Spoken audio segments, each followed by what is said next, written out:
Assalamualaikum warahmatullahi wabarakatuh. Perkenalkan, kami mahasiswa STIE Pegri Dewantara Jombang semester 6 dengan dosen pengempu Ibu Mardi.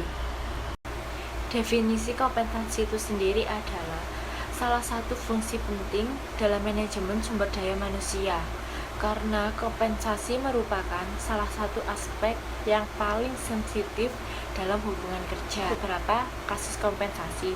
Yang pertama, seperti tunjangan, kenaikan kompensasi, struktur kompensasi, dan skala kompensasi.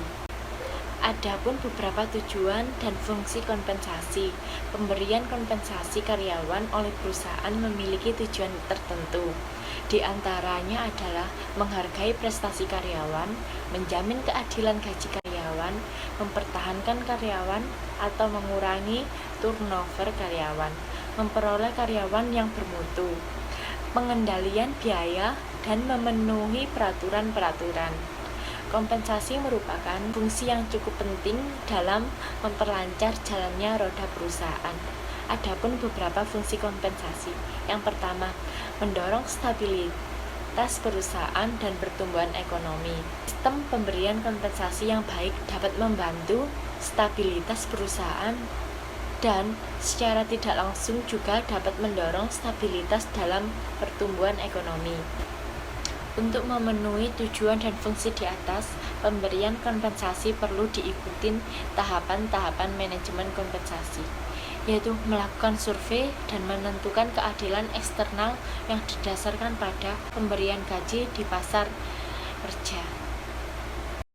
Jenis-jenis kompensasi. Jenis kompensasi ada 3. Yang pertama yaitu kompensasi secara langsung, berupa bayaran gaji atau upah pokok, bayaran prestasi, bayaran insentif, dan bayaran tertangguh. Yang kedua yaitu kompensasi finansial tidak langsung, berupa program-program proteksi, bayaran di luar jam kerja, dan fasilitas-fasilitas seperti kendaraan, ruang kantor, dan tempat parkir. Yang ketiga yaitu kompensasi non-finansial, berupa pekerjaan seperti tugas-tugas yang menarik, tantangan, tanggung jawab, pengakuan, dan rasa pencapaian, lingkungan kerja, seperti kebijakan-kebijakan yang sehat, supervisor yang kompeten, kerabat yang menyenangkan, lingkungan kerja yang nyaman. Positif dan manfaat kompensasi. Pemberian kompensasi yang baik pada karyawan akan memberikan dampak positif pada sebuah perusahaan. Di antaranya adalah sebagai berikut. Yang pertama, dapat memacu karyawan untuk berprestasi dan bekerja lebih giat lagi. Yang kedua yaitu perusahaan mendapat karyawan yang berkualitas baik. Yang ketiga, memudahkan proses administrasi dan aspek hukum dalam perusahaan. Faktor yang mempengaruhi besar kecilnya kompensasi karyawan. Kecilnya pemberian kompensasi tidak mungkin dapat ditentukan begitu saja tanpa mengantisipasi perkembangan keadaan sekitar yang mengelilingi gerak perusahaan. Penetapan kompensasi yang hanya berdasarkan keinginan sepihak dari perusahaan tanpa didasari pada perhitungan-perhitungan yang rasional dan bisa ditanggungjawabkan secara yuridis akan sulit ditetapkan dalam jangka panjang.